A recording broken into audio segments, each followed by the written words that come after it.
So once he makes his opening statement, I make mine and then I rebuttal, or then he rebuttals and then I rebuttal, right? So Sithis, and then you, and then Sithis again, and then you, and then open discussion. Gotcha. Okay, Okay. I'm ready, guys.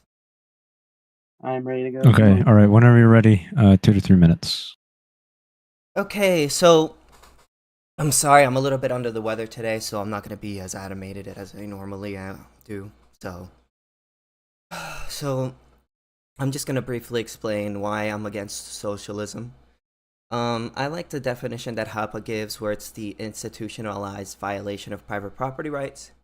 And the reason why we argue that is because property rights are essentially assignments of who has the right to use or exclude a scarce resource, or in other words, who has the right to control a scarce resource. Under the libertarian ethic, we believe very strongly in consent. So we believe what separates our private properties rights system from, say, a socialist one, whereas a socialist one would be the proletariat would have the right over the property, and the bourgeoisie would not have the right over the property rights, over the means of production. Whereas the libertarian, we believes that the person who got their that scarce resource through voluntary transaction or homesteading, which, or in other words, in a non-inconsensual means, that person is the owner of that scarce resource, and any person that extracts that scarce resource or excludes that person from that scarce resource is claiming ownership over that scarce resource. And if that scarce resource is already owned, that would be the unconsensual taking of another person's private property, which is theft. The state violates private property rights, and usually a lot of socialists, they believe that we should redistribute wealth through the state. So I believe that's a violation of property rights, because taxation in itself is a unconsensual by definition. It is an unconsensual taking of another person's private property, which is a theft, the definition of theft, and which is why I don't support socialism. You know, I know that a lot of socialist people, they mean well. They want to help the poor. They want to do things that get people out of poverty, but the issue is not the fact that they want to help people, but is the way in which they want to help people, which is violating or initiating an aggression against those who do not want to give up their private property. And this will basically become institutionalized, which is basically made a part of the system, which is why I consider socialism to be a institutionalized violation of private property rights. That's it. All right, thank you, Sith. All right, thank you, Sithis. All right, Chemical, it is now your turn. 2 to 3 minutes. Yeah. So my personal beliefs most closely fall in the realm of democratic socialism. I believe in this system primarily because, unlike capitalism, it promotes, one, equity and equality among people, two, cooperation over competition, and three, collective responsibility. The reason why I believe these are more important, the most important things for society, is because, one, humans are by their nature cooperative, and competition is, in my opinion, a largely negative force when people's well-beings are on the line, as it is in economy. As for collective responsibility, I believe that, in democratic socialism, we all have a right to choose our representatives, and to really govern on our own, right? Like, a proper democratic society is direct, but in a large nation state, as most of us live in, we choose a representative, and that is our right. And because we have elected these people to represent us, we all hold responsibility for their actions, because their actions are implicitly approved by us. Yeah, that's the main points. The reason why I am against capitalism is because I believe it to be inherently unsustainable over a long term. I believe it devalues people who can bring contributions to society, such as the disabled, particularly artists, people who are more interested in the humanities. Like, it's well known that STEM and engineering and all that stuff pays way better in our economy than humanities does, even though I would argue that humanities is just as, if not more important for societal development. And also it creates hostility among people as we just continue to work ourselves to death just to try and meet margins, because we're trying to grow things that don't need to be grown. And that's basically my position. All right, Sithis, the first rebuttal. You can have 1 or 2 minutes. Yeah, my issue again with that is that by definition, what you said, I lost my train of thought. I'm sorry. By definition, that taxation is an unconsensual taking of another person's private property. And even if you are, choosing the people who are stealing your money, I don't think that really makes it a better situation. And just because there is a poor person who is really in need of some sort of subsidy or food or whatever it is, I don't think that gives that person the right to have somebody represent him to take that thing from another person and give it to that other person, especially if that other person got his goods from just means. Again, I understand why a lot of socialists, they want to help the poor, but my issue isn't that we shouldn't help the poor. It is that we ought to do it in a way in which we're not violating the property rights of other individuals, whether that be through private charity, mutual aid, and lodge, and all these other ways in which we can help the poor and the needy. And also, when it comes to inequality, I don't think inequality is necessarily a bad thing, because all humans aren't really equal. There are going to be some people who are better at certain things than other people. And so because of that, there are going to be people who are better at accumulating wealth than other people. And because of that, as so long as they're not violating the property rights of another individual while accumulating that wealth, I can't see any issue with that person having more money than another person. The only way to take that wealth from that person is to violate that person's consent, which goes against the libertarian ethic, and which is why we're generally against social programs and socialism in general. And that's it. All right. Alrighty, thank you. All right, your turn, Chemical. Okay, so I would argue against his opening that just because a person let me begin again. I'm also a little bit off my game because I was It's smoking okay. some We're weed. we're in the same boat, man. So, sorry. Let me formulate a response to that real quick because I don't want to say something stupid. Mm-hmm. Yeah, catch your breath, bro. Just give me 1 sec. I'll be right back. Okay. And we got one audience member. Thank you for watching. All right, I'm back. Sorry, got to grab something. All right. All right. Okay. So, while I would concede that yes, moving from a capitalist perspective to a socialist perspective, yes, you could say that there is a non-consensual extraction of wealth in the process. However, if we're just taking it from a socialist perspective, then wealth as a concept is inherently it's socialism doesn't consider wealth, at least proper socialism doesn't consider wealth, because ultimately we are a cooperative people under a socialist society, meaning all wealth is collectively owned and goods are distributed based on what individual needs them and what individual wants them if they're not needed by somebody else. Beyond that, I would say that just the same thing with capitalism being inherently unsustainable, and the anarcho-capitalist economic model has absolutely no plan for that contingency, and the modern capitalist economic model also has no plan for such a contingency. So, yeah. Alrighty, we could head straight into open discussion, back and forth. I'll only interrupt if one of you guys can't get a word in or what have you. But I trust you guys.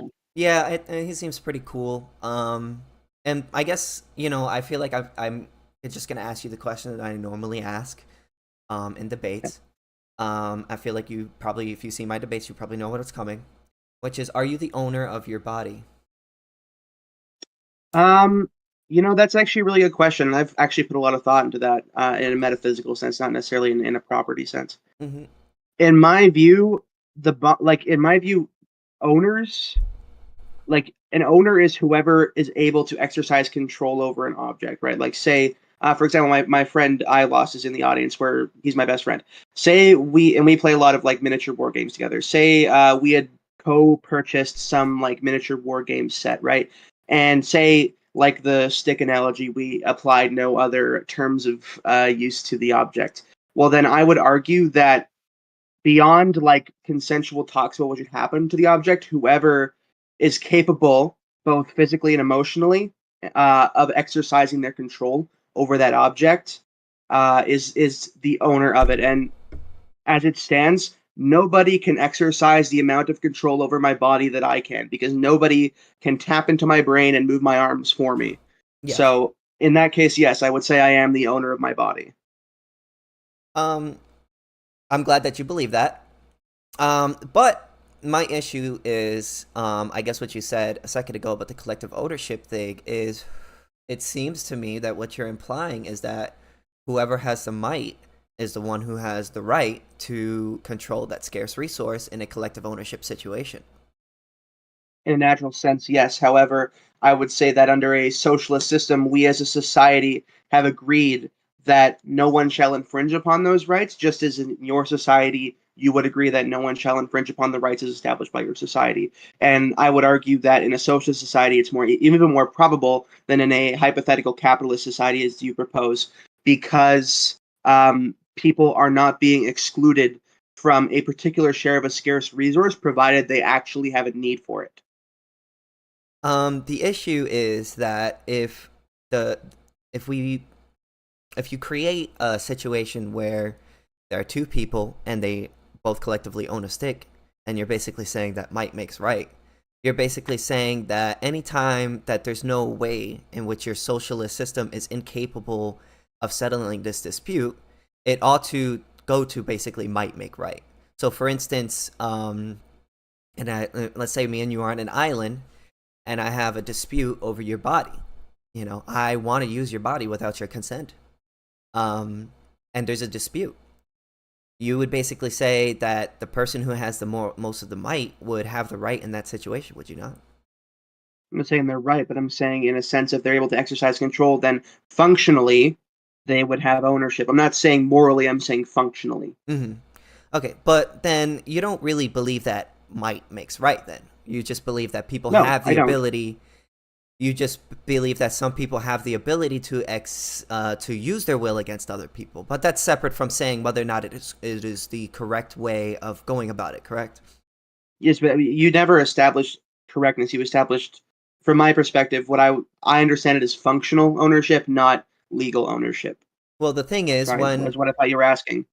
the thing about property rights is that the point of property rights is to settle disputes over scarce resources, and when there is a dispute over this, like the stick, and there is an owner, we already know who ought to win within that dispute. And that's the whole purpose of having property rights in the first place, because when there is a dispute, we know who is the winner. But the issue with the whole collective ownership thing is when there is a dispute over that stick, there is no arbitrary way in which you can settle that dispute. You have to be like, oh well, I feel like this person should win, or I feel like this person should win, or whoever's stronger ought to win. And that is not a concise way to deal with disputes. It's not that's like, you're basically saying my legal system is incapable of handling dispute. And that's an incomplete legal system. While it is true that yes, under this type of, if it were such a cut and dry case all the time, then yeah, ownership would work. The way you dispute ownership would work fine in your system. However, ownership is not always a cut and dry thing, and in that sense, sorry, I should formulate my thought for a second. I'm Take your time, brother. blanking here. Like Joe Biden right now. It's okay. Take your time. We're both under the weather, right, guys? Smoke that shit. Yeah, I should not have smoked that shit, man. Yeah, man, gotta stop smoking that shit, shit, man. You gotta smoke that Trump pack, bro. Yeah. What was I saying? Right. Sorry. Shit, I lost my train of thought again. Oh my god, I We're talking about collective ownership. Thank you. Right. Yes. Mhm. Okay. So nuance. That's what I was on. Nuance. So yes, under, like I said, when your system, if your system has all those cut and dry cases of distinct, complete ownership, yes, it would work theoretically. However, ownership is almost never so distinct. It's, and in a socialist system, because putting that aside, because that's not necessarily what socialism is about. In a socialist system, yes, there is personal property ownership, to use the Marxian term, even though I'm not a Marxist. To use the Marxian term, personal property is disputed in the way you suggest in a proper socialist society. However, public property, there is a much greater public property in a socialist society than there is in a modern capitalist society. And that's because people have agreed that public spaces, public tools should be available for people to use. And in cases of dispute, it would either be, depending on the law of society, first come, first serve for those services, or maybe it's a query system, or maybe it's, maybe it is might makes right, which I would disagree with, but perhaps that is the way they figure it out. But I would imagine something like a first come, first serve or highest need based on some objective criteria would be how those kind of disputes are handled in regards to public property. Yes, but we would need some way to settle this dispute. So what would be your ideal way to settle this dispute? Well, it's like the quote says, what was it? From each, no, sorry. Oh, I have it in my notes here. All right, from each according to his ability, to each according to his need, right? Like the commonly said quote, which again, Marxist, but I'm not a Marxist. That quote, right? It's whoever requires it the most, and in the case of no one actually requiring it, whoever like put in the first ask, or if it can be divided up between the two people without losing its value, then divide it up. Like say it's like a tray of cupcakes, like a dozen cupcakes. We'll give 6 to one guy, 6 to the other, whatever. So like it's based on evaluating the need of each individual when accessing that public service. Because public services, when owned by everyone, it's impossible to delineate the one person who is like supreme, right? Unless there's some guy who's like obviously way worse off than everyone else. And in that kind of system, society's rules would determine who gets it based on whatever criteria they decide is worth accessing that service. To each according to their ability, each according to their need. My only issue with that is, how do you determine that? How do you determine one person needs something more than the other? There's no objective standard for that. The analysis and opinion of those who have been appointed to represent us, or elected to represent us, however the system works, is it would be up to them, essentially, because it's classic division of labor. Like, we let OSHA decide workplace safety regulations because we decided that OSHA would be the ones to do that, and we trust their judgment on that. So if we have, say, this committee for deciding who gets access to what in this hypothetical society, then it would be based on their judgment. So let's say I had a scarce resource and I didn't want to give it up, and this committee decided that somebody else had more of a need for it than I. You would say that it would be morally just for them to violate my consent and take that thing from me? If we're talking about public property, then yes, because it's already established as public property. What if it's a piece of private property? Such as? Like a phone. Well, a telephone, like, are we talking like a cell phone, landline? Mm-hmm. Yeah, let's say like the committee just thought, like, I think your phone would be better used to this poor person over here. So we're gonna take that would be violation, because that's personal property. Personal property, it belongs to individuals. What's the difference between personal what do you mean? What's your distinction? Personal property are possessions, objects, clothing, a domicile, food, like procured food. That would be personal property. There's public property would be like things like transportation systems, say like mining, like places of No, I work, get what you're saying. The issue that I things. see here is that you're basically saying, okay, here's public property. We all own this public property. But if there's a dispute over this private property, the person who is a part of this committee gets to choose how it goes. So it seems to me that you're assigning the ownership to the person in the committee. You're saying that this person has the right to choose or direct the use of the scarce resource. Except we're not assigning ownership to them because they are not the only person in control of it. And we as a society have agreed that we need to divide labor, and therefore we need to give some people responsibility over certain things, even if they do not solely own those things. Yes, but the person that would be disagreeing with the use of that scarce resource, they would no longer be the owner because they are incapable of controlling the scarce resource in which they own. Because if I assume if it's collective ownership, they all own it collectively, right? Correct, but think of it like a company. Now, say you're on a board of, you're on a company board, and you have this idea of the company, everyone else disagrees with you. You all own shares in the company, but you're outvoted by the majority who elected that representative to make that judgment call. Yes, but that is co-ownership. That is not collective ownership. Co-ownership is different from collective ownership. Co-ownership is when you so for instance, if I have a stick and I say I own half of this stick and you own the other half of this stick, that's co-ownership, because if you guys don't like what's being done with the stick, you could break it in half and then you have your half and he has his half. Whereas you're saying that both people own the same stick. They own it together. Yes. So yeah, that's different from a company.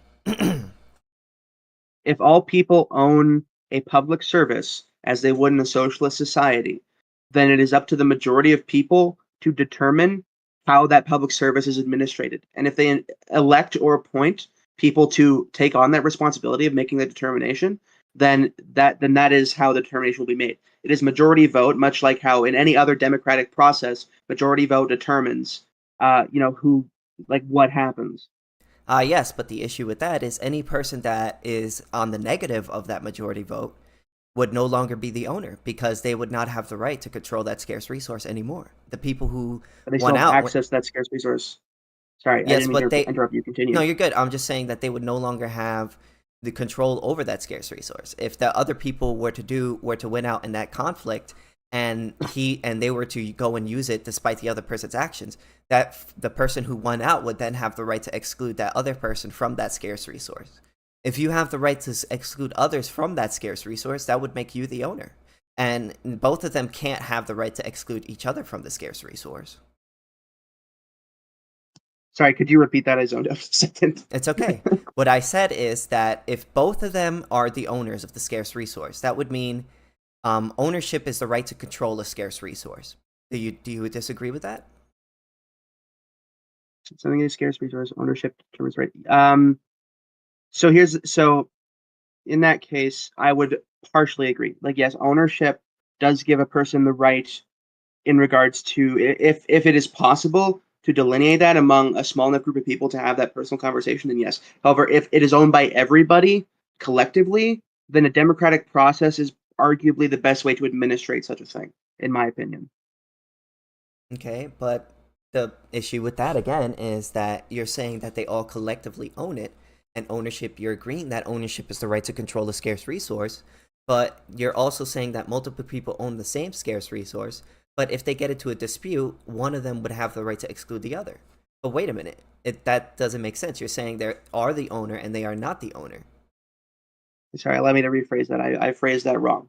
What I meant to say was, I agree that in instances of personal property, yes, ownership is the right to control. However, in instances of public property, as defined by the society, public property is collectively owned, and therefore the only effective way to determine what can be done with that object, what can be done with that resource, is through democratic process, because we are all agreeing that voting on an object and losing the vote is not losing ownership of that thing. We are agreeing that in the case of public services and public institution, the ability to use that thing is partial ownership of that thing. Because we are agreeing on that as a social society. What do you think the purpose of property is? Purpose of property is to decide who owns what and who controls what.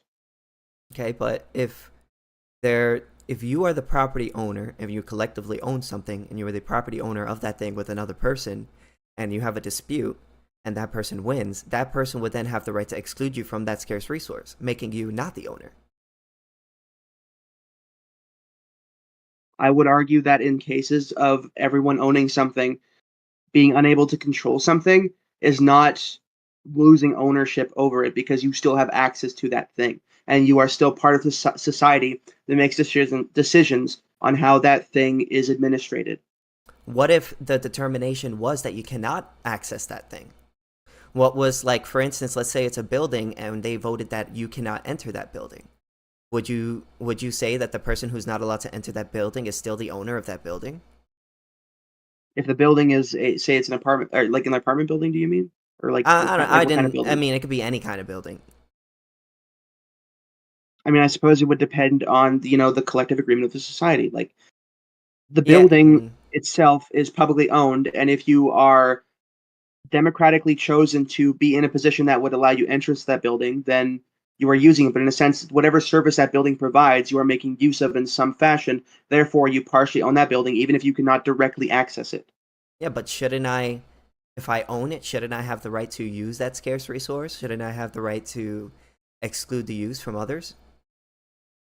You are, because the purpose of that building is not to enter. The purpose of that building is to house the people who administrate the resources which you do own.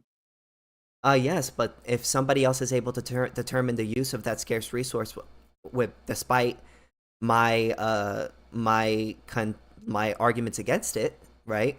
Wouldn't that mean that they are the owner and I am not? No, because you are still using the building for its purpose, which is to access the resources that are produced by the people inside it. So how do you come to own, or how do people come to own public property? By being in a society that controls it. Yes, but, like, how do they come to own it? Did they just claim it and then, okay, now it's all of ours? Like, how do you come to own It public is property? it is the agreement of all in the society that this piece of property is not owned by one single individual. Yes, but what if somebody disagrees with that? What if somebody was already there? Then they are either is assuming that this is from a societal conversion, like this person owned this thing and then society changed and now everyone else is saying they don't. Mm-hmm. That kind of thing. Mm-hmm. Okay. In that kind of scenario, I would argue that let's say it was like an office building, all right, just an object to put a face to it. Mm-hmm. If it were something like an office building owned by some business owner, then I would argue that that office building is only allowed to exist where it is Mm-hmm. because of institutions such as the government who zoned it to be allowed there. And well zoning is whatever. I don't want to talk about zoning because I despise it. But let's say the government decided to zone it there. That building only exists because the public allowed it to be there. Buildings, while yes, are technically privately owned in a capitalist society, are never fully privately owned because there's always money moving around. And sorry, one second. I think of the word. I'm looking for a specific word. Mm-hmm.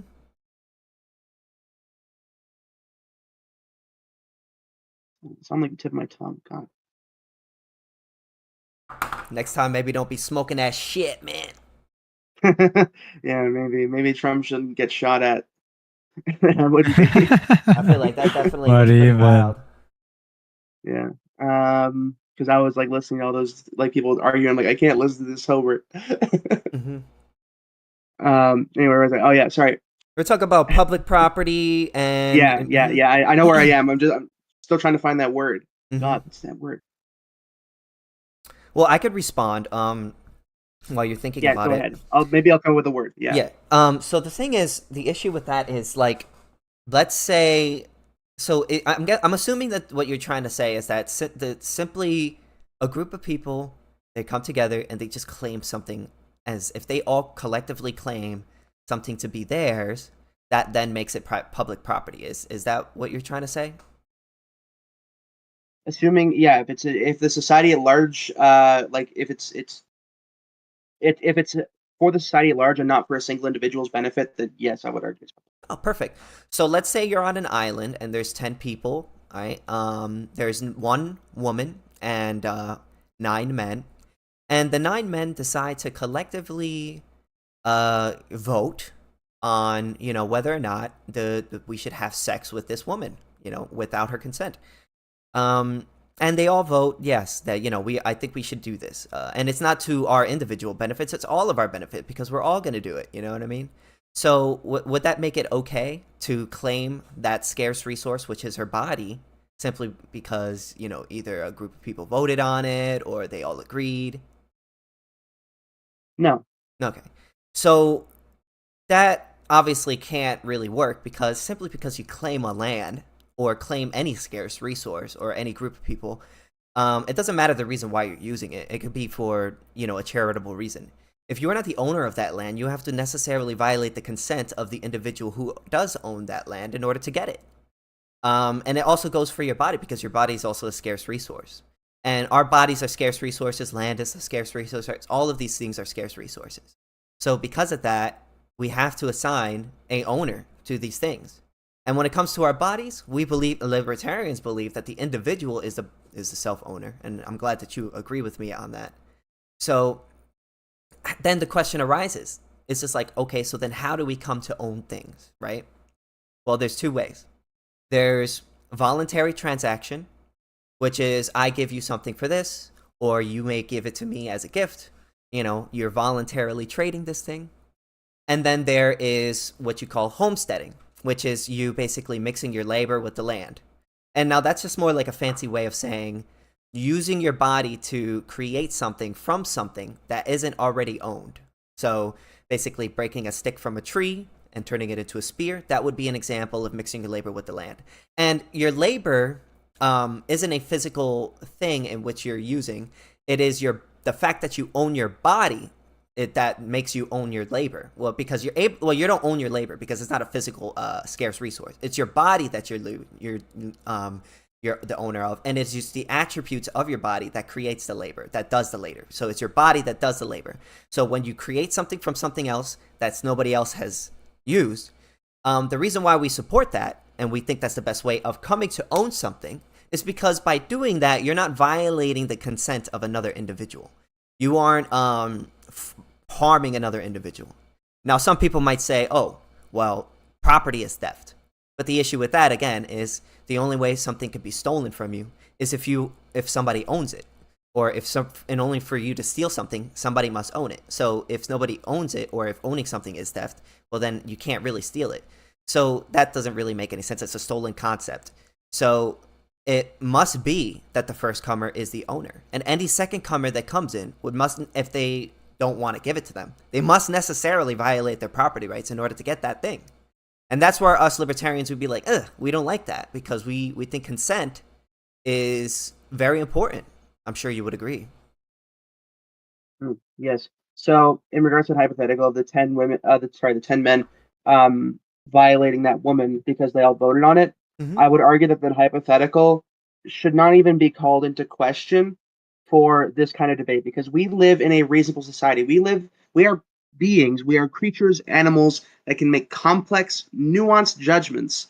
And therefore, we can say that in one instance, voting collectively on something is good, and in another it is bad, because things are not absolute in that sense. Because we have a moral compass which is separate from logic. We have an emotional state that is separate from logic. Therefore, we need to build a society that benefits both our emotional and moral compasses, just as well as our logical determination. And having a vote on whether a certain building is used by whom is vastly different than whether 10 people can sexually assault a woman. Yeah, I'm glad. I know that you, and now I'm not trying to use this as a bad faith example to try to make you seem like you are a rapist or anything like that. I obviously don't agree that you are a rapist or anything like that, or you support rape or whatever. I'm just using this example as a way to sort of test the extent to where you're going to actually, to test the extent of your actual beliefs. So for instance, what we're talking about is settling disputes over scarce resources. And when a dispute arises, my question to you, of course, is if there are two people that own a piece of property, you say that, oh, well, if the two individuals have a dispute, it must be settled through voting. So all I did was just tested that with other scarce resources. And you already agreed with me that your body is indeed a scarce resource. So if another person were to have a dispute over your body, yeah, that would basically... and you're if somebody were to have a dispute over your body, you would have no choice but to say, hey, we should put it to a vote as to who ought to have the right to use that scarce resource.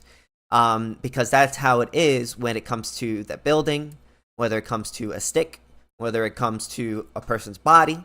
What I'm trying to figure out is, how do you settle disputes over scarce resources? And if you're going to, you can't just say, oh, I think that, we should vote on things unless they do something that I don't like. That's not a consistent ethic.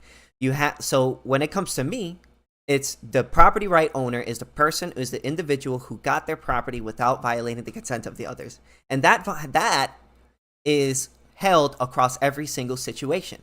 So for instance, on the 10 people on the island, I would say, no, that person does not have the right to rape that person. And the reason why is because that person who owns their body didn't get that scarce resource through violating the consent of another individual. They're the person with the best claim to that scarce resource. So there is no situation in which you can give me in which you can justify rape. So again, you have to have a consistent way of settling these disputes. You can't just say, oh, I think we should settle dispute through voting unless they do something that I don't like, which is rape. Well, then you don't fully actually believe that. We can also set limitations on what should be voted on. Like I said, in a proper social society, the personal property and public property are delineated. A body is a piece of personal property.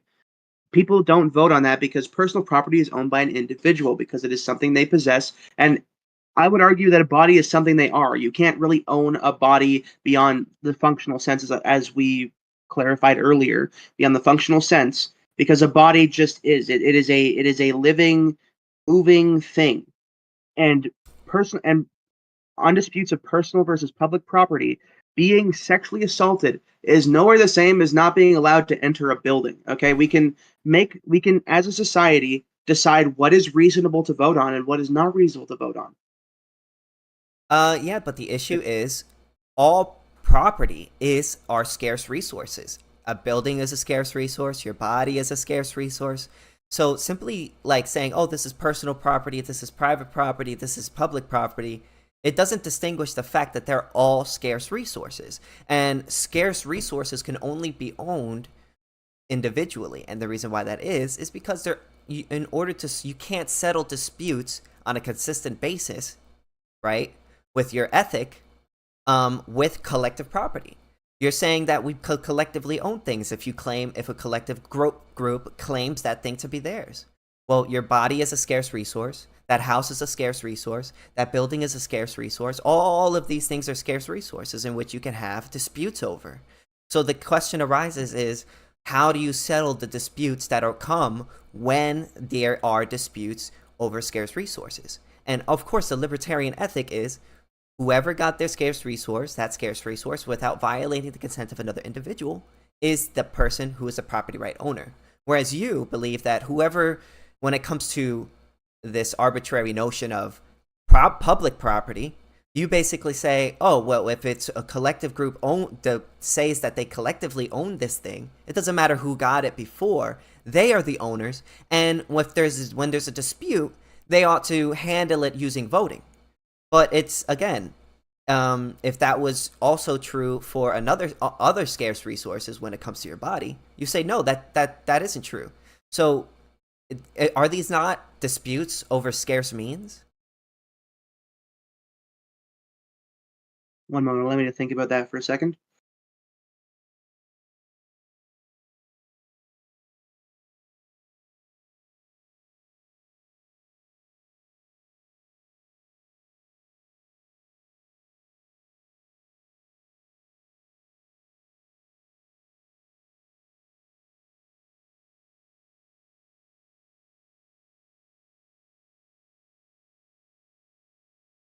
Okay, sorry.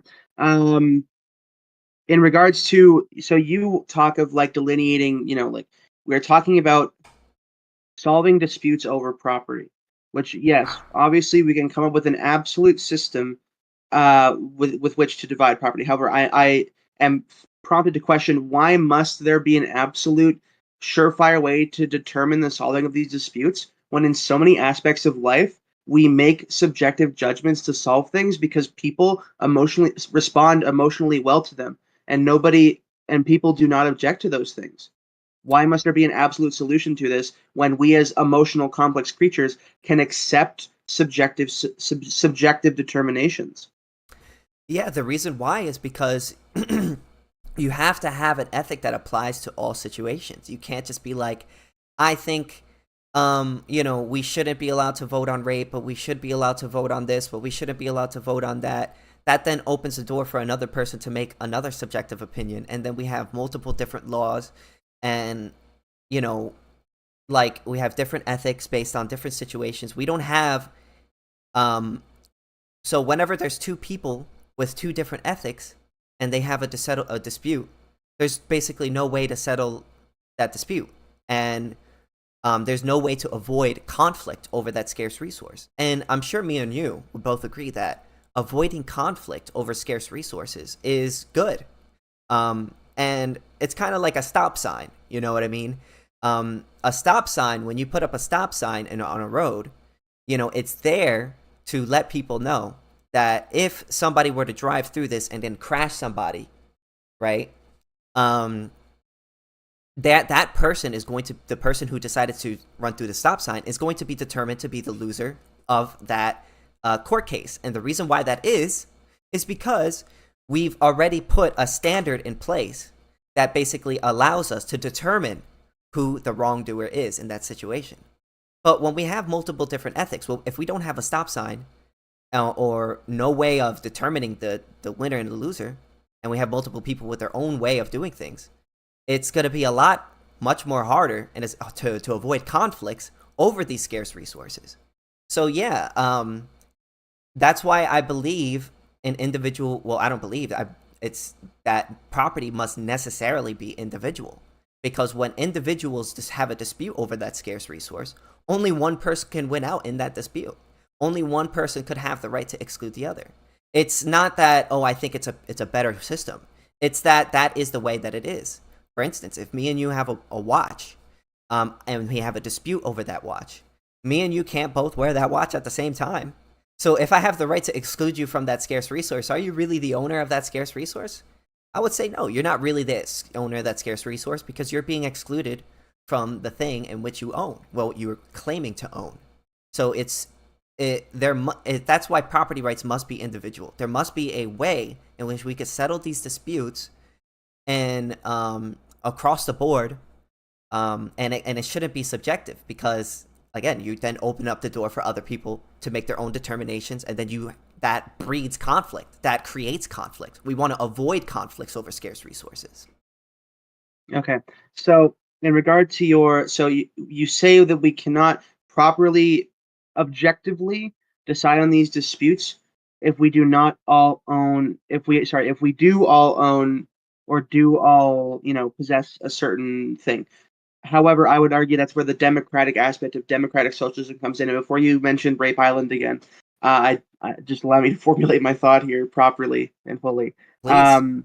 Well, yes, obviously, opening the door to group decision can, in marginal cases, create poor judgments. However, in literally any venture, in any experiment, in any society, all the time, people take risks. And by allowing democracy to be the way in which we decide things, we are taking a risk in the goodness and the proper judgment of other people.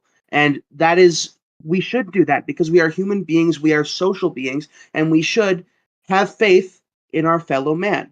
And by doing that, we are, let me backtrack one sentence. And in that instance, we are, I had the word, God, I should not have smoked that shit. It's okay, bro. It's okay. Take your time. Man. Socialists gotta stop piping weed. I'm fucked. You were talking about we need a democratic I know. system. I had a word, and then I lost the word, and I'm trying to remember what that word was, because that word was like the operating word of the sentence. Mm-hmm. Just choose a synonym or whatever. Problem is, I can't remember the word, so I can't remember the synonym for the word. Oh crap! Okay, go on. Let me just start from the beginning, not from the very beginning, but begin again. Mm-hmm. Man, I really should not have smoked that shit. I'm like total Joe Biden right now. So sorry. Going back to that, we take risks, right? We are humans. We take risks because that is how we get things done. They're like construction workers; they take risks. Police officers take risks, and I remember now, we as a society, if we are voting to legalize or to allow raping a certain individual, that points to a separate issue in society that we aren't debating about right now. So ultimately, what we're debating about is whether, you know, we should be allowed to take risks. Like we can take risks and put trust in other people because we are inherently reasonable beings. We practically invented reason because we have no one else to compare it to. Yeah, there we go. Complete thought out. So let me get this straight. You're saying that even if it may lead to bad consequences, you believe that overall allowing individuals to vote is better over scarce resources is better than not having it. Is that what you're trying to say? I would say it's better than having to forcing everyone to control very specific resources and potentially pushing people into economic ruin because they are not, grabbing at the resources as perhaps ferociously as the people are. Oh, so you're utilitarian. Not necessarily. I'm just saying that I think, allowing a certain element of risk is acceptable to allow society that benefits more people in the long run. Yeah, that's utilitarian. You believe there's more utility and or benefit and taking stuff from some people and giving it to others because they voted for it. I mean, you could say I'm a utilitarian, but I'm not familiar enough with the philosophy to defend it on its own grounds. That's just how I believe personally. Yeah, so utilitarianism is essentially like a side from consequentialism. It's like a side, I think, it's like a side thing from consequentialism. It's a part of consequentialism, or a section, I should say, of people who believe that consequentialism is whoever is an argument, like whatever has the best consequences, we should go with that argument or that side. And then utilitarians, they believe whatever has the best utility or whatever has the best outcome for like society or as a group, you believe that ought to be the outcome. So for instance, like if the trolley problem, I don't know if you ever heard of the trolley problem, the one guy on the train and then there's 5 guys on the train, like which one do you pull? Do you hit the one guy or do you hit the 5 guys? So a utilitarian would say that to kill the one guy and set the guys 5 guys because the utility in allowing those 5 guys to live is there's more utility in that than allowing the one person to live. And whereas a libertarian, we would say, no, you don't have the right to pull that lever. And the reason why that is because you're violating the consent of that one person. So even if, it may lead to a bad outcome, right? We still don't support violating the consent of another person. So for instance, or another example is if there is a starving person on the street and they want to steal a piece of candy. If they steal a piece of bread, I should say. If they stole a piece of bread, we still consider that to be an aggression, even if that person is starving, because what you've done is you violated the consent of the owner of that property. So I guess do you agree with that at all, or? Well, I'm prompted to ask the question, why is it more important that a person's consent over something they own that's not their body? We're not talking about bodies here, because honestly, your definition of owning a body is kind of dubious in my opinion. We're talking about objects, discrete objects that people possess. We're talking about scarce why resources. Is it more?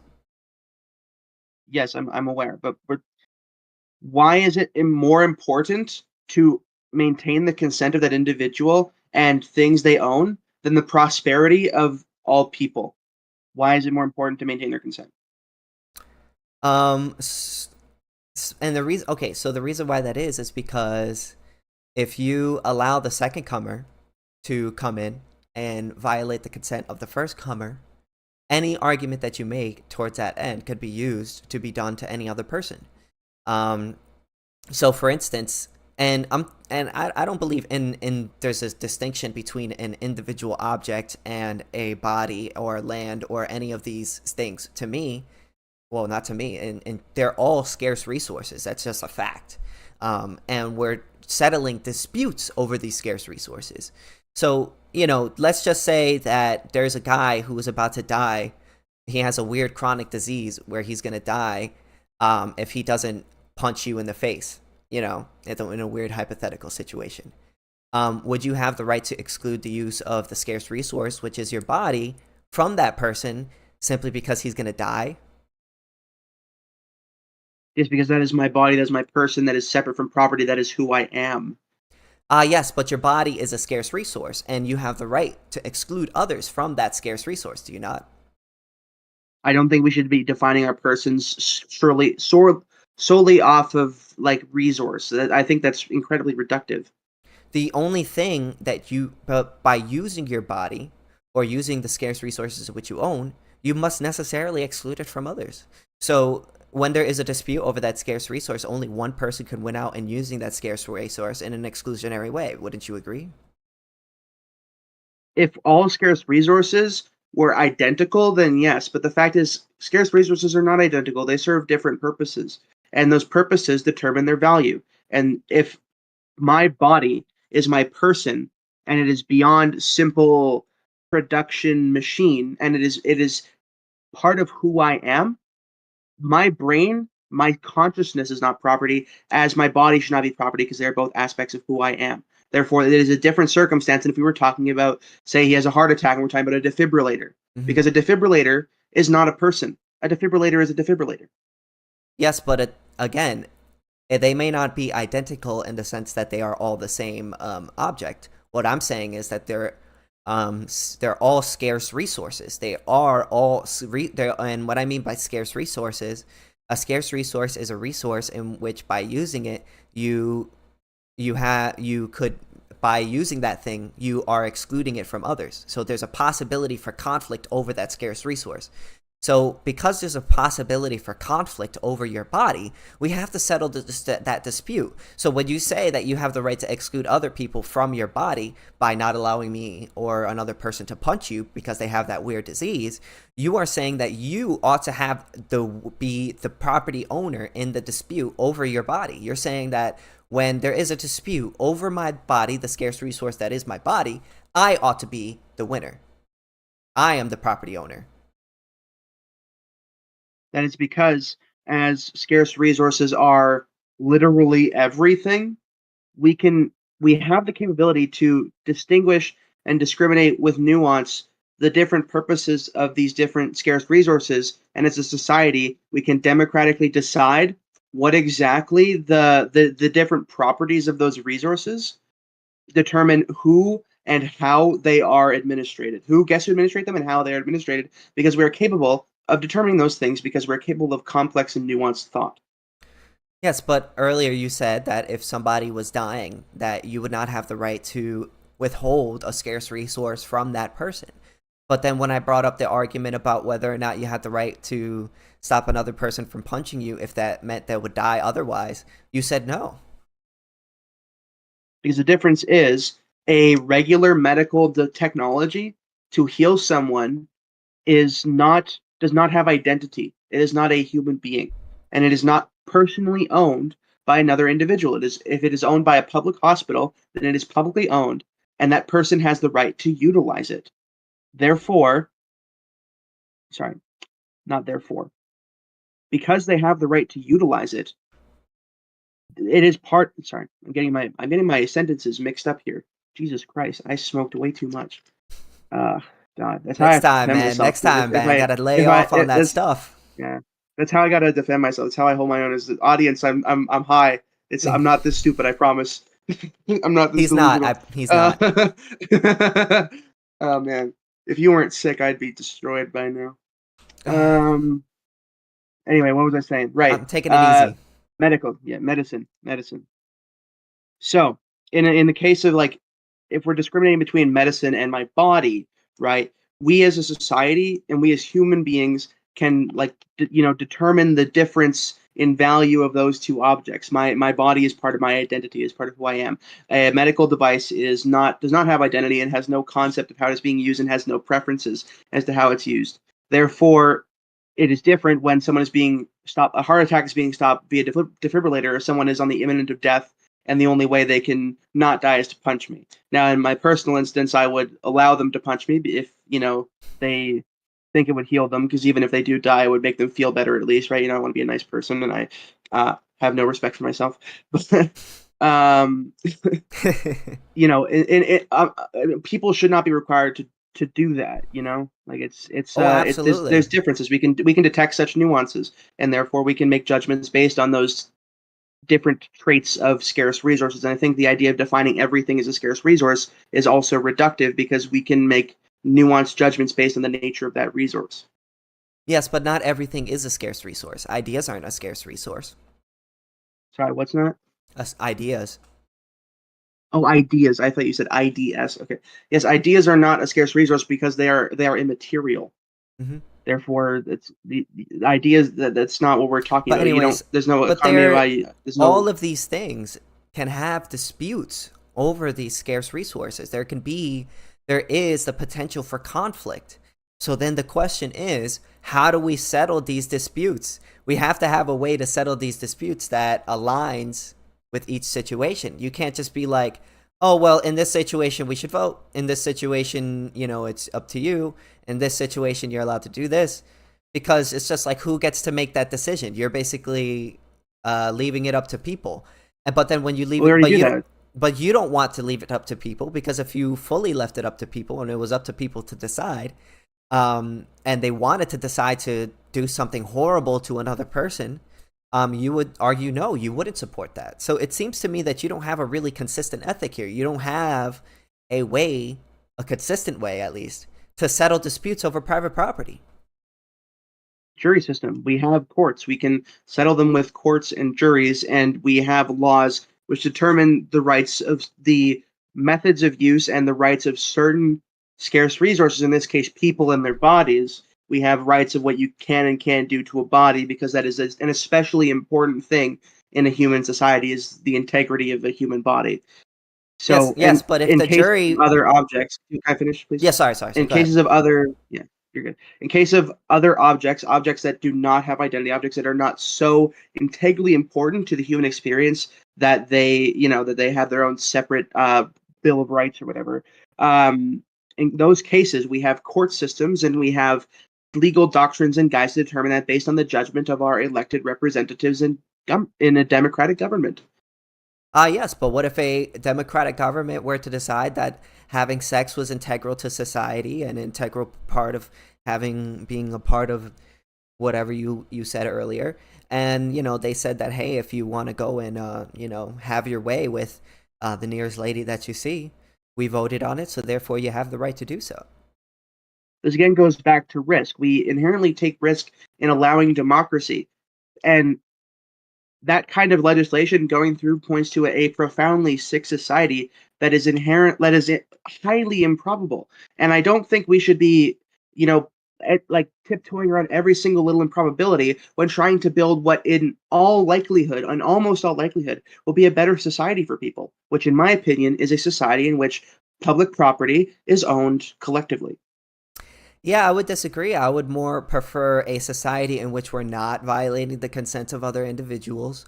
I don't know about you, but I really highly value consent and self-ownership, and the right to exclude others from the scarce resources that I own, whether it be by my body or my computer or my my awesome record collection over here. So in the end of the day, that's, to me, is a more just system than to allow a group of people to vote on whether or not you have the right to exclude others from that scarce resource, because when it could lead to really dicey situations, like I said earlier. And if you were really consistent with your ethic, you would have no choice but to agree with it. But you're not agreeing with it, which I'm glad you're not agreeing with it, because you have a ethic, you have a morality, and what you believe is that it's not right to use another person's body without their consent simply because somebody votes on it. So you don't really fully actually believe in the whole democracy thing.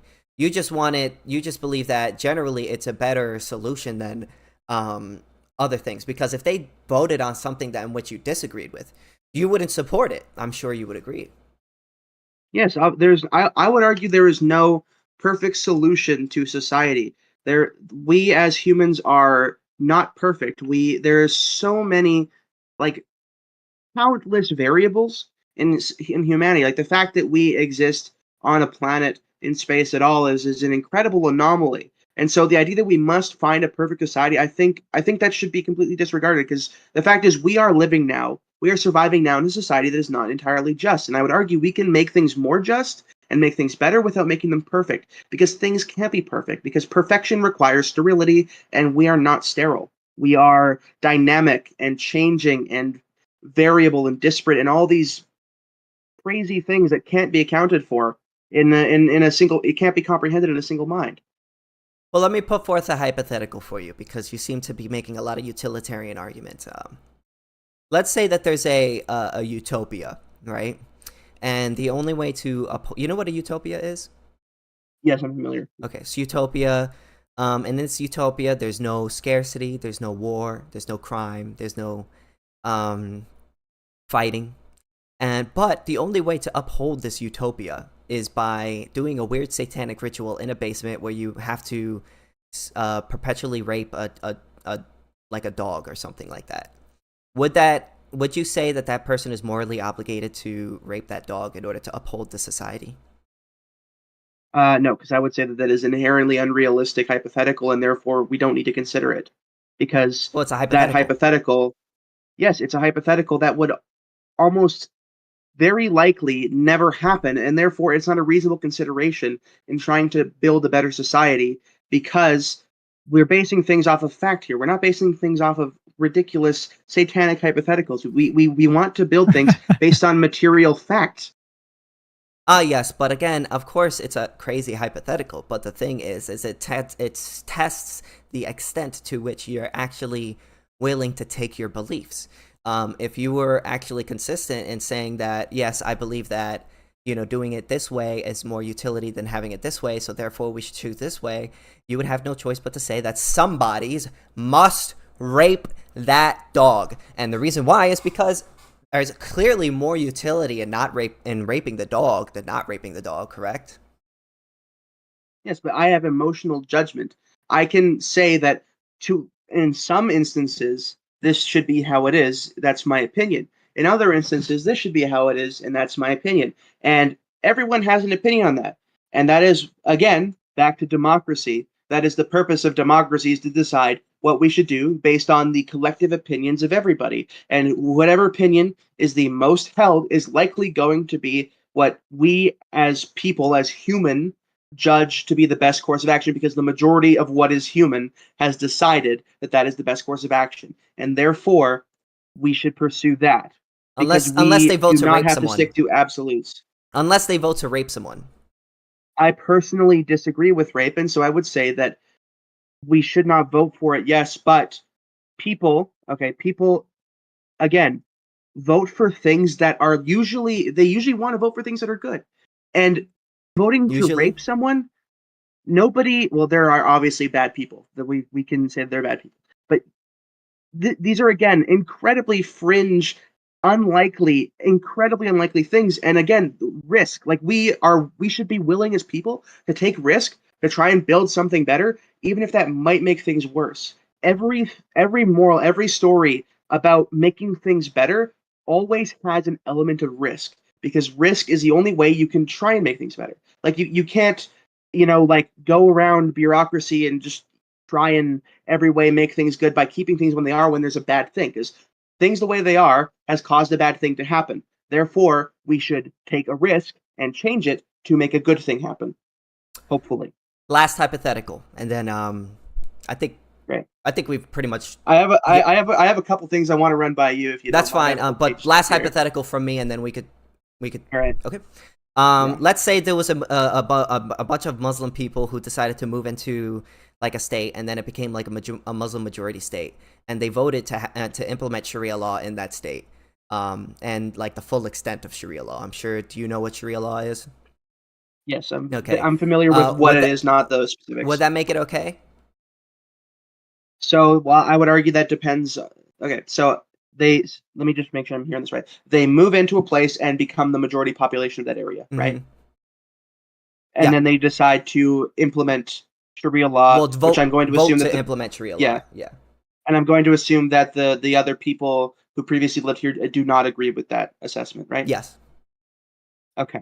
So in that case, that's difficult because obviously that depends one on the laws of like so if they are legally allowed to move into that society, and they all do, then and they are all legal members of that society, Yeah, all then things in being that equal. case, yeah, if they are all legal members of that society of the same status as the people who were there before, and the people who were there before agreed to let them become citizens on that basis, which obviously they have because the institution that they put into power was the one that determined that. So in that case, then I would argue it is justified because I am also a civic nationalist, and I believe that people living in a local area, the majority of people living in a local area, should have more determination of their local area than some larger hegemonic body like a federal or state government. That's also why I'm a civic nationalist, because I believe in smaller, more divided governments so the people can get their needs addressed more directly. So yes, I would say that they are justified in doing that if they are legal, proper, equal members of the society that they have integrated themselves into. And you know what Sharia law is, right? Yes, I am familiar with the concept. Yes, Do you know how they feel about children and all that, right? I am well aware of the bad things about it, and I do not agree with Sharia law.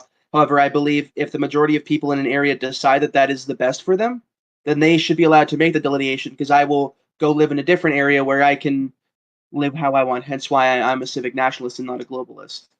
At least you're consistent on that. That was the last hypothetical for me. So if you want to ask All me right. something, go ahead. Yeah. So going back to capitalism itself, not the proper economics in capitalism. I want to just get your opinion on a couple of a couple things. Hmm. So I'll just go down the list here.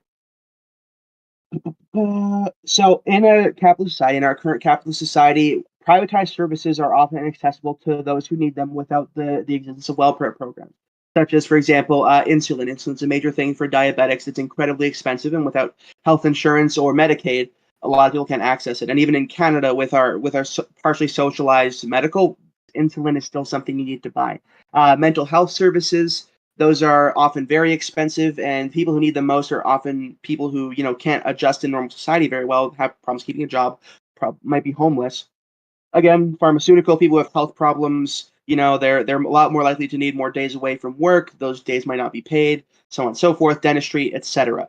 Without welfare, the ability of these people to afford these services, without welfare, the ability to afford these services requires consistent employment, which is frequently difficult for people who are chronically ill, mentally ill, and/or disabled. Who are people who most often require these services? What can a capitalist system do to address these properly? Because as far as I can see right now, they're not addressing them properly. Well, the thing is, we don't live in a capitalist system. We live in a corporatist system. See, the thing is, capitalism is free trade, essentially, and allowing individuals to freely trade the goods and services in which they own. That is not really what's going on here. In the case of insulin, the reason why insulin is so high isn't because of the free market. It's because of intellectual property rights. And I'm completely against intellectual property. I think we should abolish intellectual property rights.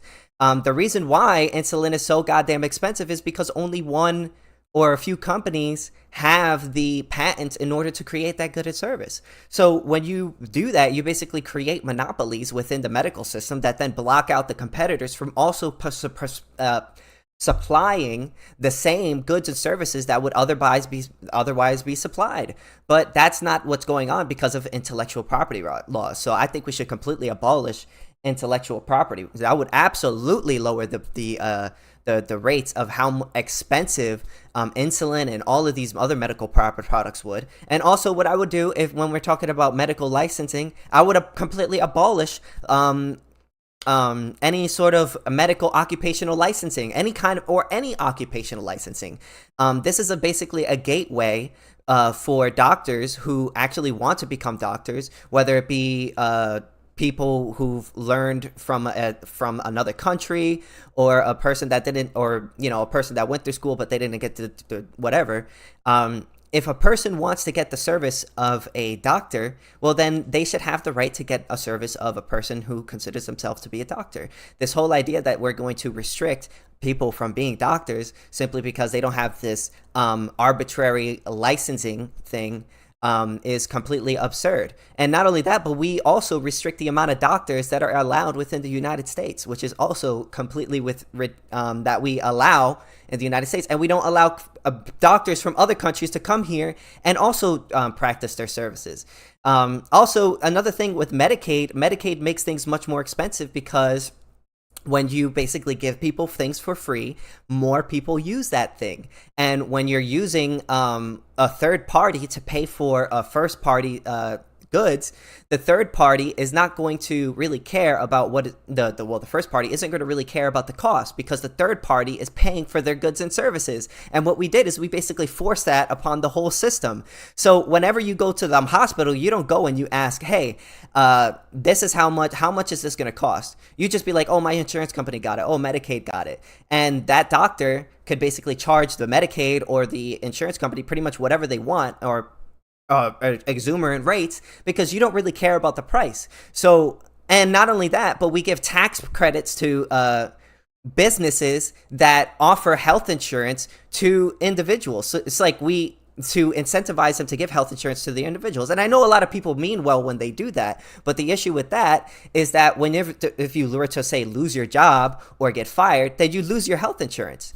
And but fundamentally, you are not owed another person's resources. You are not owed another person's health care. So this whole idea that that welfare system is it may help some people, but the thing is, the reason why we're against it is because you must necessarily violate the consent of individuals in order to fund this welfare system. So we believe, as anarcho-capitalists, if we're going to help people in the lower rungs of society, we ought to do it in a consensual way. We do not think that it is right, and under any circumstance, to force individuals to pay into a system, even if that system is helping some poor quadriplegic person. Okay, so you believe that the current economic system we are in is not capitalism. Yeah, it's a socialist However, nightmare. I would argue that corporatism has been our current societal evolution of what was capitalism back in the 1800s and early 1900s and whatnot. And because of that, corporatism is allowed to be capitalism because it is what capitalism has become. So in that instance, say capitalism was introduced in earnest, and it evolved into this corporatist idea that you currently disagree with. As you said, you currently disagree with many aspects of it, as do I. How is this anarcho-capitalist society not going to devolve into the same problems as our current society when we are introducing them under similar terms? Well, the thing is,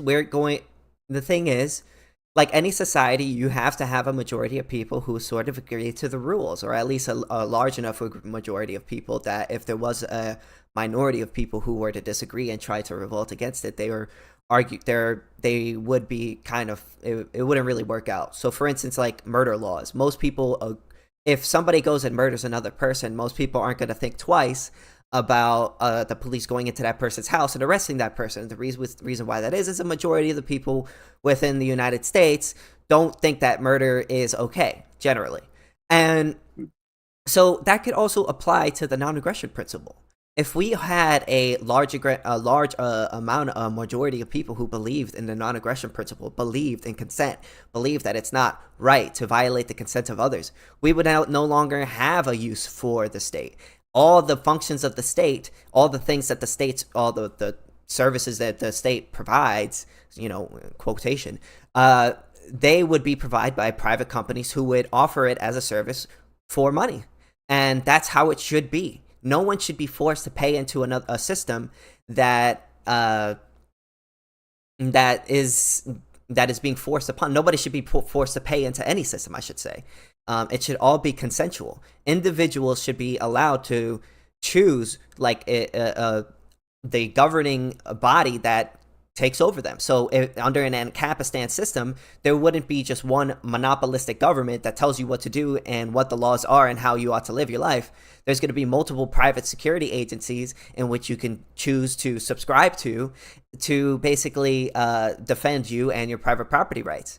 And when you have multiple competing firms, that basically makes it so that there's competition, and they're completely incentivized to provide the best service that could be provided. But the thing about the government is they're a monopoly. They're not incentivized to provide the best service that's being provided. They're not always incentivized to protect you. In fact, it's quite the opposite. They're incentivized to make you less safe. And the reason why that is because if you are less safe, that would incentivize you to pay more for their services. And in fact, the state can actually make it illegal for you to protect yourself. They could be like, hey, you should not be allowed to own a gun. So it's just like, to protect yourself. We are the only people who are allowed to protect you. So in the end of the day, when you have a monopolistic system, it's always going to creep towards cronyism. It's going to creep toward crony capitalism. But when you have a non-aggression principle society that believes in full privatization, then you won't have that issue anymore. Okay. So just to summarize your point to make sure I'm understanding it correctly, you believe that the reason why cronyism has creeped into the capitalist system is because the government has intervened, and people have then subsequently taken advantage of the government to further intervene for their benefit when that's not necessarily virtuous capitalism, I'll say. Is that correct? Yeah, because when you have a state, there's all the incentive to use that state to take out your competition. The people who hate capitalism the most are capitalists. They're the people who make their profits from the market. These people don't want to compete with each other. They want the state to put forth regulations. They want the state to put all of these hurdles in their they want IP rights to stop other people from creating the same product as them. They want to use the state in order to stop competition. So when there is no state, there is no way to stop other people without violating their consent, of course, for a private company to stop other people from recreating the same good or service that they're creating. The only reason why we have all these monopolies and crony capitalism is because we have a state that is able to enforce its will on other companies on the behalf of other companies. Yeah, that does make sense. And I figured you would hold that opinion. That I did write on the notes that you probably agree that the government is the main issue with capitalism. Absolutely. Yeah. So in that case, let me look at my large document of stuff here, because I did write a lot of notes. Mm-hmm. Just gotta read these real quick. I did write a contingency for this. Take your time, my brother. Yeah. It's a long ass document. Should have annotated it.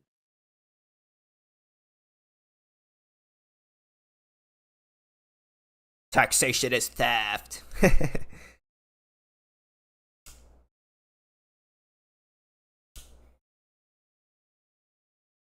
Okay, so I see the problem here. So I guess when I had proposed the capitalism versus socialism debate, I guess I was assuming the opponent would be debating and arguing for modern neoliberal capitalism. And so, given that you're arguing for anarcho-capitalism, I'm going to change the parameters of this, because obviously there are systems that function on different different principles. So if we're talking about specifically the individual gain of a person, right? Talking about that, and we're ignoring government involvement in any such thing. Here we go. Why is it okay? Why is it justifiable to use an economy which is inherently, boom and bust, inherently fluctuates, when the people who cause the most fluctuation often suffer the least damage compared to those with the least influence over the fluctuations, such as impoverished people? So most economic fluctuations are caused by people who invest in companies, people who are wealthy, who are rich, and people who can control capital. Why do they get to? What gives them the right to affect the lives of people who do not control capital through their decision making? That's an excellent question. When you're talking about the boom and bust cycle, the responsibility for the boom and bust cycle is due to the Federal Reserve. And the reason why the boom and bust cycle happens is because the Federal Reserve, essentially, what they do is they print a shit ton of money, and then they give it to these banks, in which they then spend it on a whole bunch of investments, because they want to basically boom the economy. And then a lot of those investments end up failing. And then once they end up failing, they basically, that becomes the bust cycle, where basically all the There's basically a reallocation of scarce resources back to their most efficient use. And when you have a when you don't have a sound money and you have a Federal Reserve, that basically creates that inflation, deflation. And the reason why that is because you have a monopoly over the money. You have a monopoly over the use of like currency.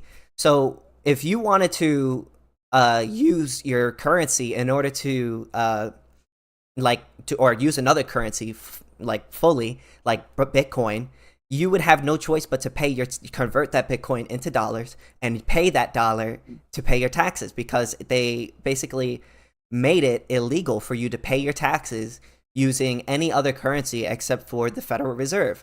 And also, when you have a Federal Reserve and when you allow the state to basically put their thumb on the printing press, they use that money to inflate it in order to use that money for their own needs, and that creates a situation where politicians they use that money in order to ensure benefits to the people who are voting for them. They'd be like, hey, vote for me, and we're gonna inflate the money supply so that I can give you free this, free that, free this, free that. But none of this stuff is free. It's just taking money from other people and moving it around. They're not creating wealth with that. What they're doing is just moving money around. So when that happens, that basically creates the boom and bust cycle. And it creates very negative incentives, because now we're in a massive amount of debt because of the incentives that were created by the Federal Reserve basically monopolizing the money. If we were to have a sound money, a money that were to deflate over time, money that would either stay stable or deflate over time, we would no longer need to put our money into all of these ridiculous stocks. We would no longer need to take out ridiculous amounts of loans in order to pay for stuff that we need in the future. We would no longer have to have ordinary people having to learn about the stock market, all the market, this and this and that, simply because their dollar is being deflated over time. If we had a sound money supply, individuals would no longer need to work as much for the amount of money in which they're getting. Their money, all the money in which they earn, would be fully theirs, and it would become more profitable over time. And that's a great thing. That would completely get rid of the boom and bust cycle. If we would just have infinite boom after that. So the boom and bust cycle is a consequence, of course, of the Federal Reserve and monopolizing the money supply. Well, I'm not super familiar with the way the Federal Reserve works. If you have actually any sources on that, I'd love to read them. Yeah, absolutely. I can send you a video on it. Yeah. Since I don't have enough information, I think I can't really offer like a reason rebuttal, because I just don't know. So I think I'll move on to my next and my final question. No problem. Before we go, I don't know what Tueb has planned next for this debate, but my last question for the open discussion period. So you advocate for a society obviously without a government, right? So there's no central governing body. Everything is based off of the non-aggression principle, right? Now let's. I have a hypothetical here, and my only ever hypothetical I'm going to use in my own argument. I love hypotheticals. I know, but I don't. But I feel like it's necessary in this case, and it's much more reasonable than Satan rape. Please Satan dog let rape. me know. Tell me the hypothetical. So say in your hypothetical society, there is a violation of the NAP. Okay, so say somebody has committed a transgression, something small, like say you're a Fletcher. Or say we're shooting arrows, we're shooting arrows at targets, and I take one of your arrows that you shot when we're going to collect our arrows, okay? And now obviously it's one arrow, right? Let's say you have 100 arrows, I have 100 arrows, now I have 101, you have 99. Okay, so obviously it's one arrow, right? It's not a big deal. But your society would then say that violation of the NAP, the action of other people to enforce the NAP through their general consent would be, like social pressure, get that person to return the arrow. Now, let's say, as generally people are often to disregard small things like, small amounts of littering, minor changes like 5 cents of gas price, whatever. People often disregard those things. They don't take action on them. So how do you account for people who feel that this transgression is too small a transgression to be worth their time to react to? How does your society account for that? How we view, we believe in natural law, which is Rothbardian natural law, which is essentially when you violate the consent of another person. How we settle that dispute, how we believe it ought to be settled, is that if you were to shoot an arrow at another person, that would then you basically demonstrated that you believe that shooting an arrow at another person is an action in which you think is okay, because by choosing to make that action, you've demonstrated that you believe that that is a good action, or at least an okay action. So because of that, I don't mean to interrupt, but I just want to make sure I heard you correctly. Did you say shoot someone there, or like collect someone's arrow? Shoot somebody with the arrow. Mm-hmm. Oh, okay. Yeah. Okay. So you basically demonstrated that you think that shooting person with an arrow is okay. You know what I mean? So you wouldn't, without contradiction, you couldn't argue against him then shooting an arrow back at you because of estoppel. And estoppel is essentially like a legal term that is, you've demonstrated through your actions, you've demonstrated that you don't actually believe what you're saying. So if I were to shoot an arrow at you and say, hey, you don't have a right to shoot an arrow at me, through estoppel, you can deduce that the person doesn't actually mean what they say, because through their actions, they've demonstrated that they do think it's okay, acceptable to shoot somebody with an arrow through their actions.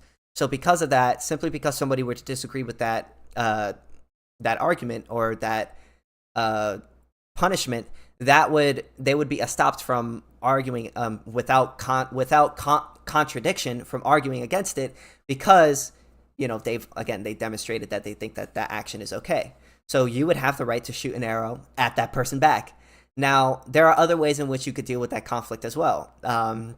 You could deal with it yourself by shooting an arrow at him, or you could hire somebody else and come to a compromise. Let's say you'd be like, hey, maybe instead of shooting an arrow at me, you could pay me this amount of money, and if you pay me this amount of money, I won't shoot an arrow at you. And if that other person agrees, well then, you could settle it in that way. But if the other person doesn't agree, and there's no agreement between the two, no one would have the legal right to stop you from shooting an arrow at that person. Okay. So I guess, yes. So just to make sure I'm getting that clearly, in the case of a minor transgression such as that, it's up to the individuals themselves to determine the best course of action, rather than the collective rather than the society at large deciding to uphold the NAP. A collective can't decide anything, because a collective isn't an individual. The society itself, the non-aggression, because people believe in the non-aggression principle, there will be private companies who would provide the service of dealing with disputes. But that doesn't automatically mean that simply because someone did something to you, that you have the right to force somebody else to transgress against that person on your behalf. What we're saying is that if you want to settle that dispute, you either settle it yourself, or you can hire somebody to settle it for you. We don't believe that it's right to force another person to settle that dispute for you. So, like a police force or a military, like conscription or something like that.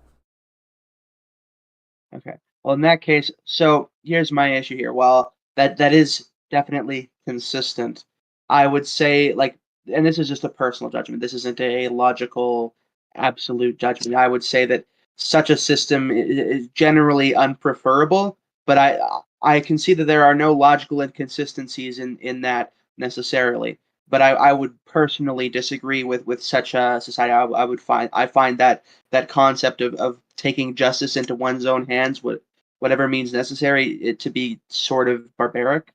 But that's a personal. So I have no further dispute. That is the end of my questioning. That is all I have.